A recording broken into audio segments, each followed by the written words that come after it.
আজ তো গত 1 বছর আগর কথাটা, লাস্ট ঈদের সময় ছিল।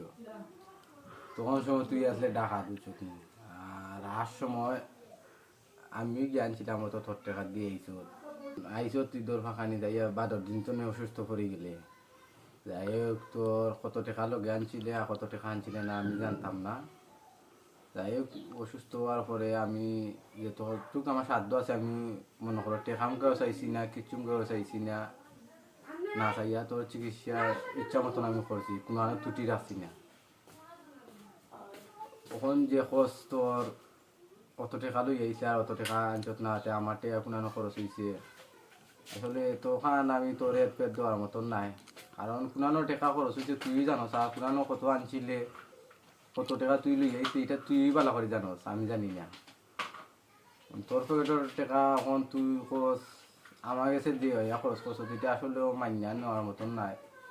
তোর 10 টাকাও আমার হাতত দিছত না, আমার মনে হয় না তুই দিছত করি তোর 10 টাকা, আর আমি তোর টাকা খরচ করছি। এরপরে খরচ আমার কাছে দেওয়াইছ তোর টাকা। এরপরে অসুস্থ অবস্থা তুই কারে 2জন মানুষ দিচ্ছে 10,000 টাকা, তোর কাছে টাকা থাকলো কয়া তুই চিকিৎসা করলে কয়া 2 মাস খাইলি হারানো, আমার কাছে এখন বদনাম গায়ে গাইয়া টোস।